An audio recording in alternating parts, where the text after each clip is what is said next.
That the Jay Wash you've been looking to see break through for a while, and we've been asking you about him the last week or so. Is this sort of a lot of stuff coming together for him? Well, I think his confidence is building. His assurance out there on the floor, both ends, is growing. We had talked about defensively over the last 3 or 4 games, his ability to block and to alter shots and rebound the basketball and being able to do it consistently. And then from an offensive standpoint, him being able, to finish around the basket, hit a couple mid-range shots.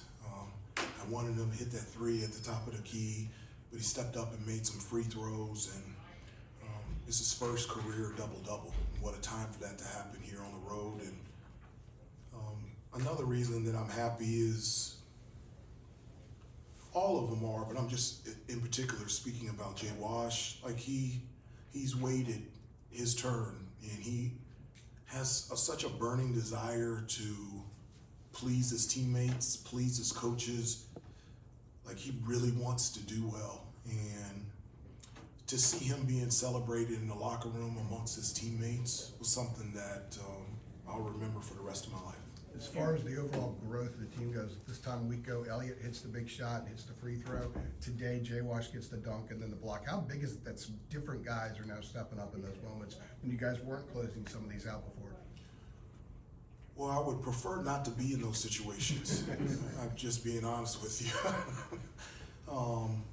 But it is nice to see different people step up on both ends of the floor for us in late game situations, and that's been a real key for us. Whether it's, Jay Wash today made the game-winning basket and the game-winning stop, and so you talked about Elliott and Ian in the second half was spectacular offensively. We just got to do a better job from a defensive standpoint. They shot 60% from the field in the second half. Gave them 16 offensive rebounds. That's just not sustainable, and we can't live on that. And so the growth for us is to put 2 halves together defensively and rebounding. Then I feel like we're in a really good spot. Hubert, like you alluded to, similar to the SMU game, Ian starts out a little slow, but then he ends up the game with 21 points, shoots 5 of 8 from 3. Do you feel like he's more comfortable in the offense where he can sort of withstand a slower start and still and not get out of his own head?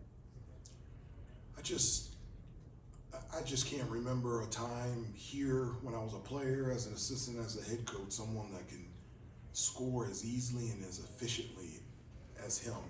If somebody did not give me the stat sheet, there's no way that I would have said he scored 21 points. I thought he had maybe 11 or 13, but his versatility of being able to score. I mean, he made 5 threes, but he can score in transition. He can go one-on-one.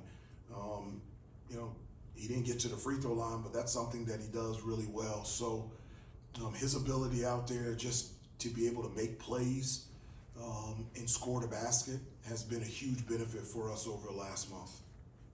Hubert, obviously the dunk that Jay Wash had at the end, Elliott was he was battling with Middlebrooks, I guess, for the ball, kind of just throws it behind his head as well. I mean, just what did you kind of make of, his read on that play, being able to even see Washington, I guess, at the corner?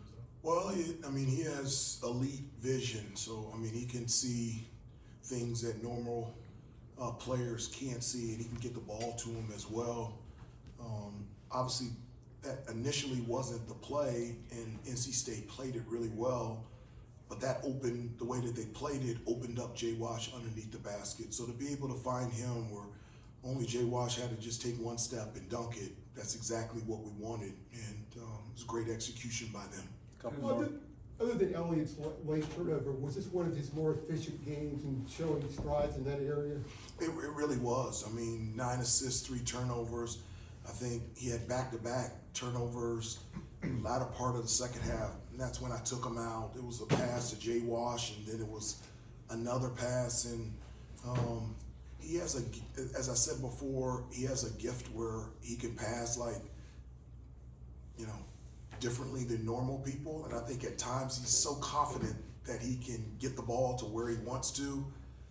Sometimes it ends up as a turnover, but I thought he played really well today. He ran our offense, he took care of the basketball, And I was really proud of them tonight.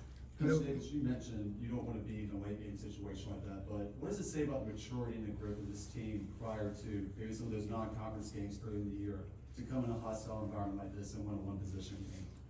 Well, I do think, you know, the schedule that we played in non-conference has helped us. I mean, a lot of people don't even include in the preseason, we went to Memphis. Then we played a true road game at Hawaii. I mean, how many games have we played? 16, 17 games? Like 9 away from home. 9 away from home. 10 now. 10. And so, yes, playing here is a very difficult environment, but we've been there before. And we've been in that situation where we need a basket or we need a stop. So it's great to be able to pull from experiences that you've had as a team and individually to be able to execute. And that's what we talked about in the huddle prior to the last possession defensively is we were in the same situation against UCLA and we just needed one stop. No Cade, Ty, or James today. Is this the rotation getting a little bit tighter now that you're getting close to mid-January in ACC play? Or Not at all. Not at all. For us to be the best team that we need to become, when you talked about different people have stepped up, Cade's going to step up, JB's going to step up. We need everybody. And Ty's going to step up. There is no set rotation. North Carolina's going to show up and try to become the best team that we could possibly become.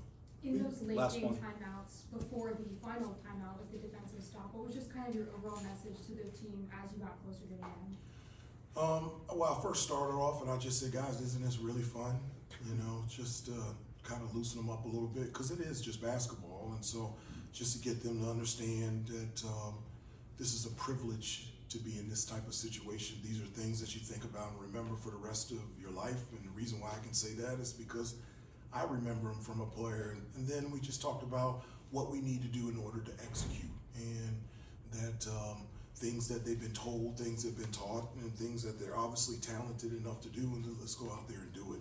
And just one, joke around with them so they can just not get nervous, and then number two, give them the confidence that they can step up and get it done. Thanks, Coach. Coach Keats is Thank ready you. to Yep. step out.